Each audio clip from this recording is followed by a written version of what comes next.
नरूतो की दुनिया में हजारों शिनोबीज आए और गए। लेकिन क्या आपको पता है कि असली गॉड लेवल ताकत सिर्फ इन 5 लोगों के पास थी।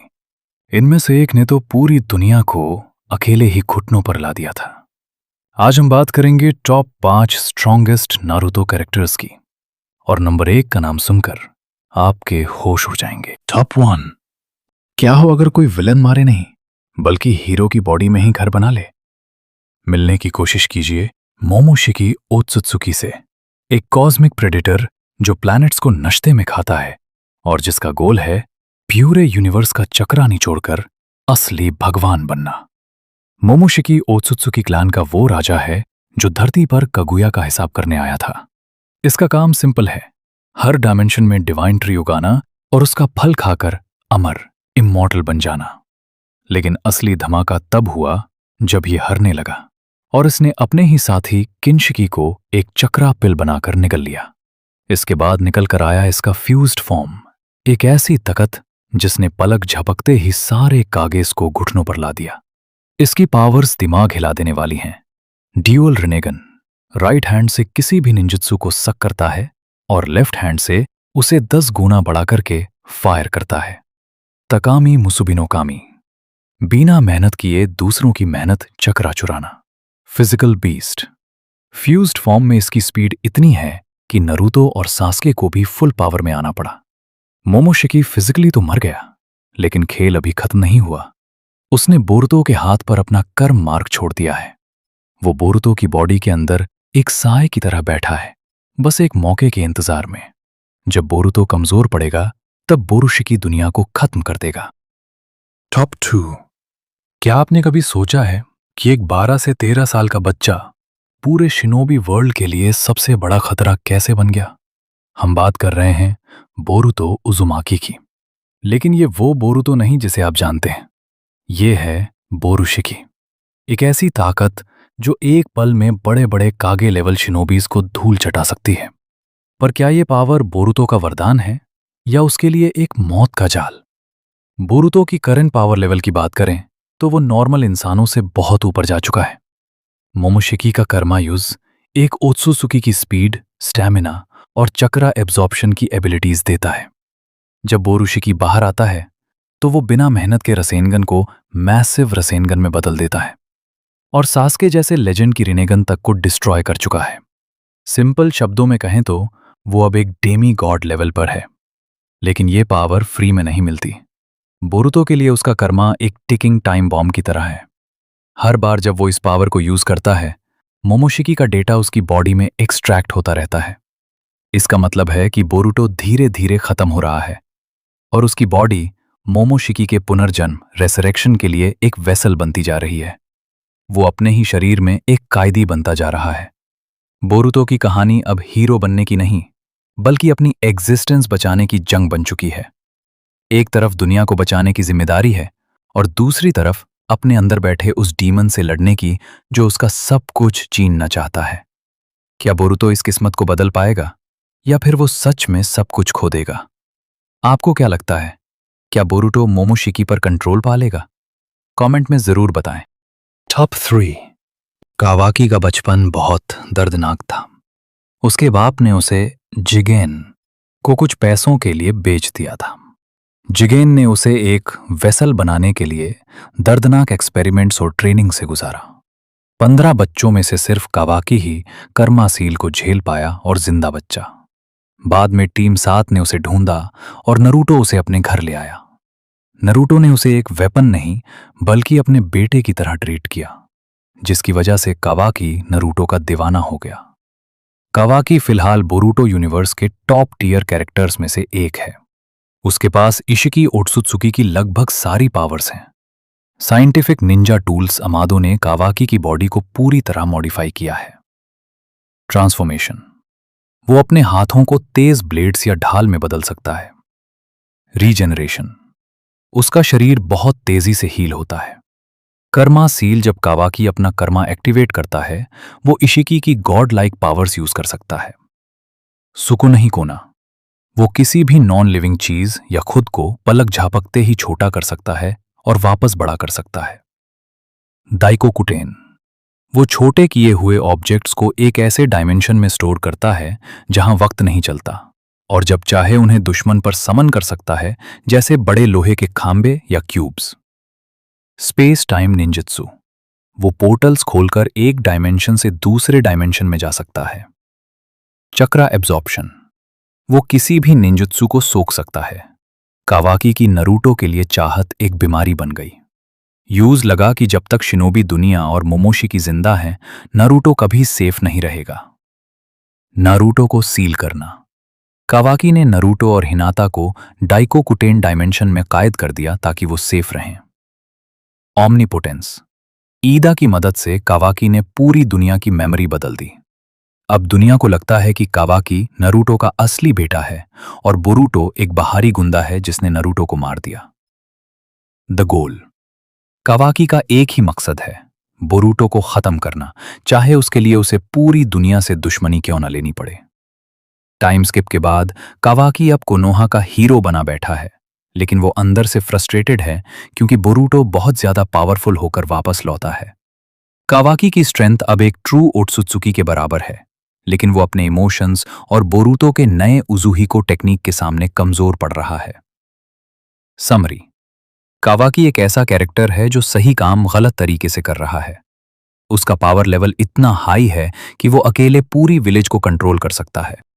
टॉप 4, क्या आपने कभी सोचा है कि एनिमे दुनिया में वो कौन सी ताकत है जो एक मरे हुए इंसान को जिंदा कर सकती है और पल भर में पूरी दुनिया को राख? नहीं, ये कोई जादुई चिराग नहीं, ये है रिनेगन, द आई ऑफ गॉड। रिनेगन सबसे पहले हगोरोमो ओत्सुत्सुकी, सेज ऑफ 6 पाथ्स के पास देखी गई थी। कहते हैं जब दुनिया में बहुत ज्यादा अशांति होती है, तभी आंख किसी मसीहा या किसी विनाशक के रूप में जन्म लेती है। इसका मतलब है समसारा की आंख, जो जन्म और मौत के चक्र को कंट्रोल करती है। रिनेगन यूजर के पास 6 अलग तरह की पाथ्स की पावर्स होती हैं। देवापाथ, जो ग्रेविटी को कंट्रोल करता है। असुरापाथ, शरीर को वेपन्स और मिसाइल्स में बदल देना। ह्यूमन पाथ, सिर्फ एक टच से किसी की आत्मा निकल लेना। एनिमल पाथ, खतरनाक जायंट मॉन्स्टर्स को समन करना। प्रेतापाथ, किसी भी चक्रा बेस्ड अटैक को सूख लेना। नरकापाथ, मौत के देवता को बुलाकर सच उगलवाना या जख्म भर देना।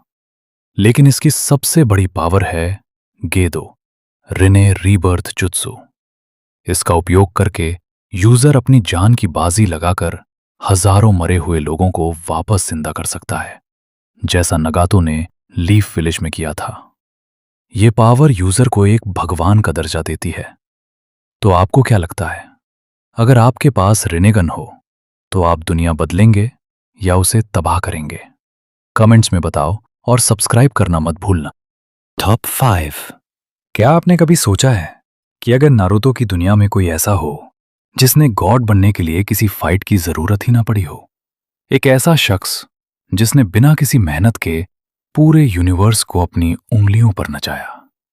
हम मादारा या कागुया की बात नहीं कर रहे, हम बात कर रहे हैं शिबाई ओत्सुत्सुकी की। एक ऐसा नाम जिसके सामने शिनबोबी शब्द भी छोटा पड़ जाता है। पर कौन है ये और कैसे ये एक इंसान से खुदा बन गया? शिबाई कोई आम ओत्सुत्सुकी नहीं था। जब बाकी ओत्सुत्सुकी 1-2 बार चक्र फ्रूट खाकर खुश हो जाते हैं, शिबाई ने हजारों सालों तक अलग अलग प्लैनेट्स पर जाकर चक्र फ्रूट्स कंज्यूम किए। उसने बार बार कार्मिक रिजरेक्शन, पुनर्जानम का इस्तेमाल किया।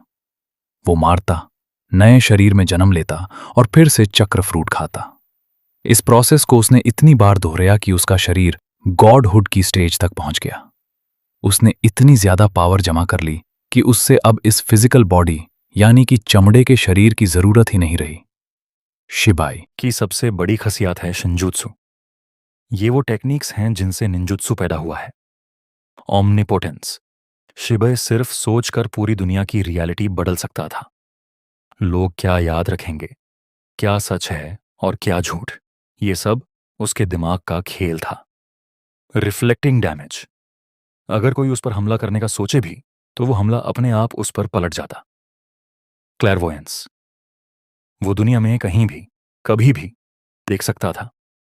आज के टाइम में ईडा और दीमन के पास जो पावर्स हैं वो शिबाई के डीएनए के सिर्फ छोटे से हिस्से से आई हैं। सोचो, अगर कॉपी इतनी खतरनाक है तो ओरिजिनल कितना भयानक होगा। सबसे बड़ा सवाल यह है, होए शिबाई अब कहाँ है? मंगा के मुताबिक शिबाई ने अपनी फिजिकल बॉडी को इस डिमेंशन में छोड़ दिया और खुद एक हायर डायमेंशन उचिच स्टार पर चला गया। वो अब एक ऐसी रूह या एनर्जी बन चुका है जिसे कोई छू नहीं सकता। उसने इस दुनिया को सिर्फ इसलिए छोड़ा क्योंकि उसके लिए ये यूनिवर्स अब एक छोटा सा खिलौना बन चुका था। पर क्या वो वापस आएगा? बोरुतो टू ब्लू वर्टेक्स में उसका डीएनए हर जगह तबाही मचा रहा है और शायद ये सिर्फ एक शुरुआत है। तो क्या बोरुतो या कावाकी कभी एक ऐसे गॉड का मुकाबला कर पाएंगे जिसने मौत को ही हरा दिया है? कमेंट्स में बताओ आपको क्या लगता है। और अगर शिबाई के बारे में और जानना है तो चैनल को सब्सक्राइब जरूर करना। मिलते हैं अगले वीडियो में। Bonus fact top 6। क्या आपको पता है शिनोबी वर्ल्ड का वो गॉड कौन है जिसने नरूटो और सास्के की पावर्स को मजाक बना दिया? हम बात कर रही हैं इशिकी ओत्सुसुकी की, एक ऐसा विलन जो सिर्फ एक उंगली से बड़े बड़े पहाड़ हिला सकता है और जिसके सामने सासुके का रिनिगन भी फेल हो गया। कागुया ओत्सुसुकी का पार्टनर होने से लेकर जिगेन के शरीर पर कब्जा करने तक इशिकी की कहानी जितनी पुरानी है उसकी ताकत उतनी ही तबाहकुन। आज हम डिकोड करेंगे इशिकी की वो गॉडली पावर्स और जानेंगे कि कैसे उसने पूरे निंजा वर्ल्ड को घुटनों पर ला दिया था। क्या कोई उससे टक्कर ले सकता है? चलिए देखते हैं। इशिकी ओत्सुसुकी की पावर्स और ताकत। इशिकी एक पूरे ओत्सुसुकी है, इसलिए उसकी फिजिकल स्ट्रेंथ और चक्रा रिजर्व्स किसी भी इंसान से हजारों गुना ज्यादा हैं। 1. सुकुन अमातरासु को गायब करने के लिए करता है। वो दुश्मन के शरीर के अंदर माइक्रोस्कोपिक रॉड्स फेंककर उन्हें बड़ा कर देता है जिससे अंदरूनी चोट लगती है। 2. डाइकोकुटेन। इशिकी के पास एक ऐसी डायमेंशन है जहां वक्त रुका हुआ होता है।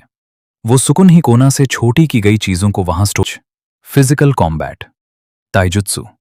इशिकी की स्पीड और रिफ्लेक्सेस इतने फास्ट हैं कि सास्के का शारिंगन भी उसकी मूवमेंट्स को सही से ट्रैक नहीं कर पाता था। वो बिना किसी वेपन के सिर्फ अपने हाथों से नारुतो के कुरामा मोड को पेनिट्रेट कर सकता है। कागुया का पार्टनर।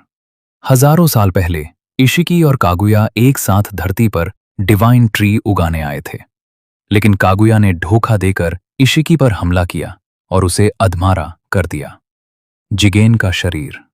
मारते वक्त इशिकी ने एक पास खड़े भिक्षु जिसका नाम जिगेन था उसके कान के रास्ते अंदर घुसकर उसके दिमाग पर कब्जा कर लिया।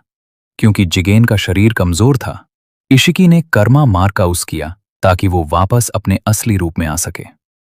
कावाकी और कर्मा।